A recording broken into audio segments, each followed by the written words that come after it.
வல்லவன்கிறதுக்காக என் விஜயகாந்த் விட என்னுடைய கூட்டணி கட்சி நண்பர்கள் எல்லோரும் நல்லவர்கள். ஏன் என்றால்னா என் சகோதரர் இருக்கார, யாரை சொன்னேன், என் சகோதரர் திருமாவளவன், அவர் சொல்லுவாராம் பல தடவை பல வேலைகள் அதனால தான் சொல்கிறேன்.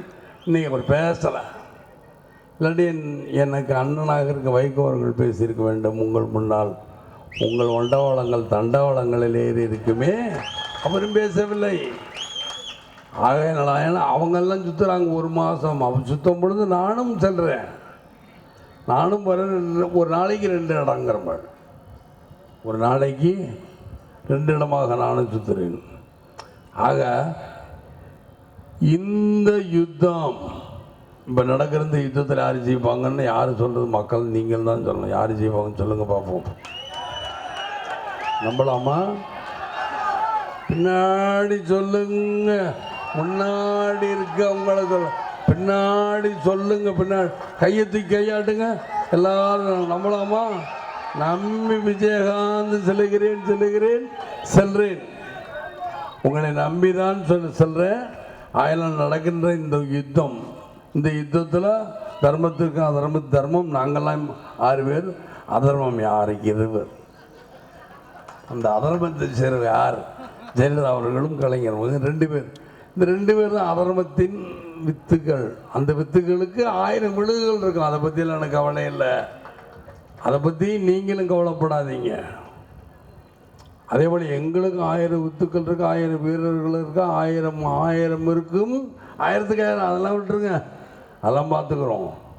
இந்த 2 பேருக்கு பணம், முரட்டு பணத்தை வச்சுருக்காங்கங்கிறாங்க. முரட்டு பணமா இல்லை, மக்களுக்கு முன்னாடியே முரட்டாது கரெக்டாகுது.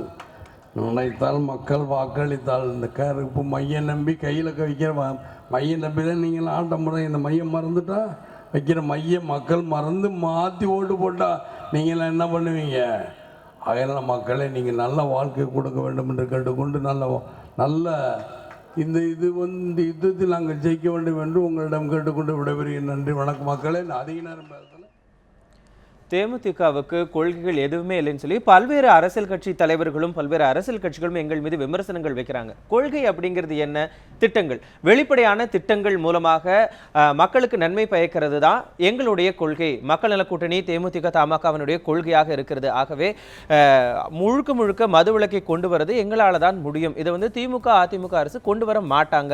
ஏன் அப்படின்னா அவங்கனால திமுகவும் அதிமுகவும் தான் இந்த மதுவினால பயனடைகிறாங்க. அதனால அவங்களால மதுவிலக்கு கொண்டு வர முடியாது அப்படிங்கிற மிகப்பெரிய குற்றச்சாட்டோட தன்னுடைய பிரச்சாரத்தை முடிச்சிருந்தாரு. கும்மிடிப்பூண்டியில விஜயகாந்த் பேசினதை கேட்டோம். தொடர்ந்து கோவையில சீமானுடைய தேர்தல் பிரச்சாரத்தை கேட்க இருக்கிறோம் ஒரு சிறிய இடைவேளைக்கு பிறகு. இது களம் 16 நிகழ்ச்சியின் தேர்தல் மேடை பகுதி.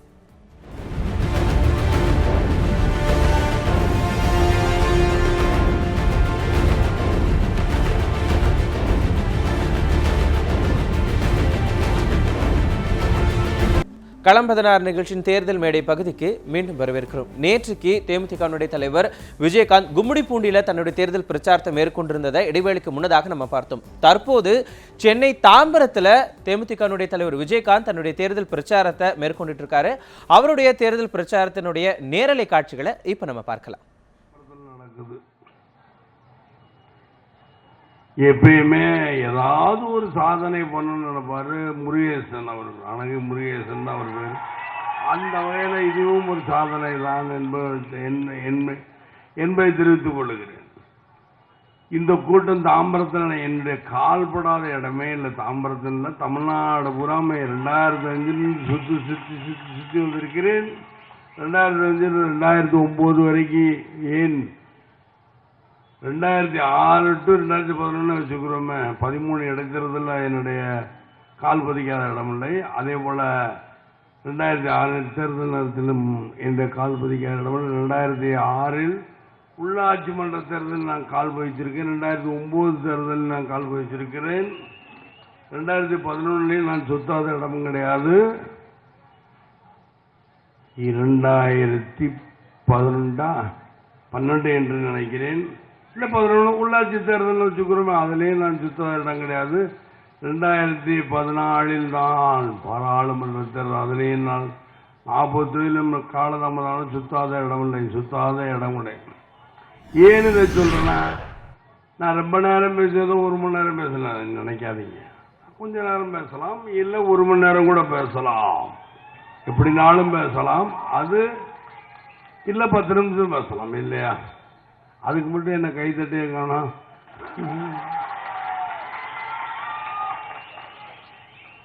சொல்லுவாங்களாம் பொதுவாகவே, இருங்க கொஞ்சம் இருங்க, நம்ம மக்களை பார்த்துக்கோங்க.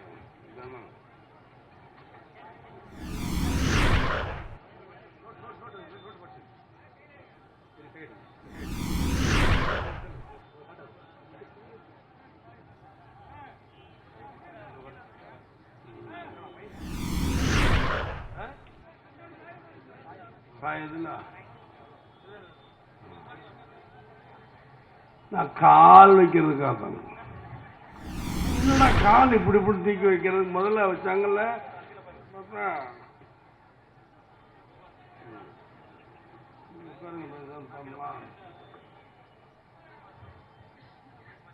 அதாவது அன்று நடந்தது சுதந்திர போர். அன்னைக்கு வெள்ளக்காரன பூரா வெளியேற்ற நாட்கள் எவ்வளவு உண்டு. சுதந்திர போர் இன்னைக்கு நடக்கிறது ஒரு சுதந்திர போர் தான். கொள்ளையினை வெளியேறு என்ற சுதந்திர போர் தான். கொள்ளைக்காரர்கள் 20 இருக்கிறார்கள். சாக்கடை பிள்ளை பிடிக்கிற கூட்டத்தோடு கொள்ளைக்காரர்கள் 2 பேர் இருக்கிறார்கள். ஒன்று அதிமுக, இன்னொன்று திமுக. அது அனைத்திலும் தில்லுமுள்ளு கட்சி. இது திராவிட கழகம் என்றால் தில்லுமுள்ளு கழகம். திருட்டு முன்னேற்ற கழகம் கூட நீங்க சொல்ல எப்படினாலும் சொல்லலாம். 2 மணி நேரம் தில்லுமுள்ளுன்னா என்ன, திருட்டுன்னா என்ன, 2 ஒன்று தான். அது மாதிரி அனைத்திலும் அவங்க தில்லுமுள்ளுன்னா அனைத்திலும் அவங்க திருட்டு முன்னேற்ற கழகம். அண்ணா அனைத்திலும் திருட்டு முன்னேற்ற கழகம்னு சொன்னா என்ன, ஒன்றும் தப்பில்லை. ஏன்னா 2 பேருமே கட்டின வீட்டுக்குள்ள புகுந்த ஒரு கருணாகம். ஏன் கருணாகம்னா, நானா சொன்னேன், பேரறிஞர் அண்ணா அவர்கள் சொன்னார், கட்டி வீட்டுக்குள் புகுந்த கருணாகமாக இருக்கிறார்களே என்று எதற்கோ சொன்னார். ஏதோ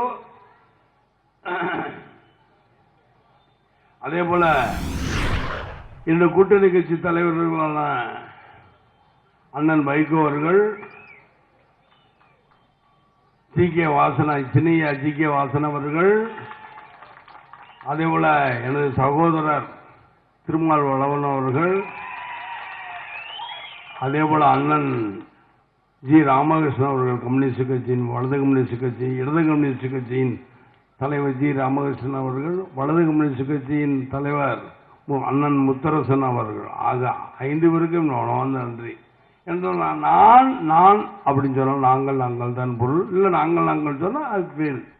மொத்தத்தில் நாங்கள் தான். நாங்கள் வேண்டுமா, இல்லை அவங்க 20 வேண்டுமா அப்படிங்கிற முடிவு பண்றது நீங்க தான். நாங்கள் முடிவு பண்ண வேண்டியது யாரு? மக்கள் தான் முடிவு பண்ண. இந்த நாடு சுடுகாடாகாமல் நல்லபடியாக இருக்க வேண்டும் முடிவு பண்ண வேண்டியது யார் என்றால் மக்கள். உங்களுக்காக நான்,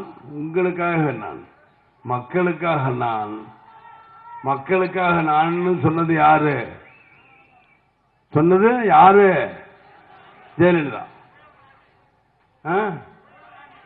புயல் ராணி, ஏதோ ராணி, எதுனாலும் சொல்லுங்க, என்னமாலும் சொல்லுங்க. அவங்க சொல்றாங்களாம். அவங்க சொல்லிவிட்டு உங்களுக்காக நான் சுத்தி ஏசி ஏர் கூலரை வச்சுட்டு உட்காந்தா உங்களுக்காக மக்களுக்கான நேரத்தை பொறுத்தா தலைவர் செத்து போயிட்டு 4 பேர் செத்து போயிட்டாங்களே. அப்ப எங்க போறது? ஏதாவது அறிக்கை கொடுத்தாங்களா? இன்னைக்கு அறிக்கை கொடுத்துருப்பாங்க. ஏன்னா அன்னைக்கு அவங்க ஆட்டு பக்கம் பேசுறாங்க.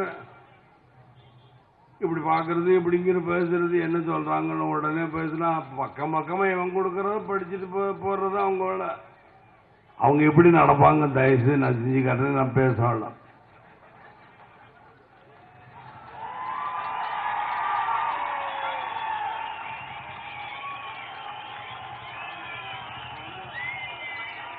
இப்ப நான் நடந்து வந்து பாத்தீங்கல்ல, அதுல கார் வந்து ஏறிக்கணும். பெரிய ஸ்கிரீன் இருக்கும்.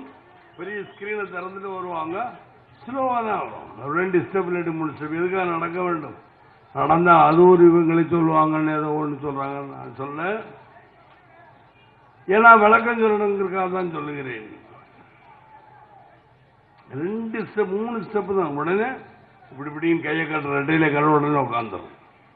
நின்னாதானே முடியும். இவர்களை நம்பி நாம் ஓட்டு போட வேண்டுமா? ஆனால் உங்களுக்காக நான் அப்படின்னு சொல்லுவாங்க, மக்களுக்காக நான் சொல்லுவாங்க. ஏன்றால் எல்லா சொத்தையும் கொள்ளையடிச்சிட்டு போறதுக்கு அவங்களுக்கும் ஓட்டு போட. இவரு சொல்லுவார், இல்லாத பொய்யும் உங்களுடன் பயிரி சொல்றவர் தான் பெரியவர். யார்?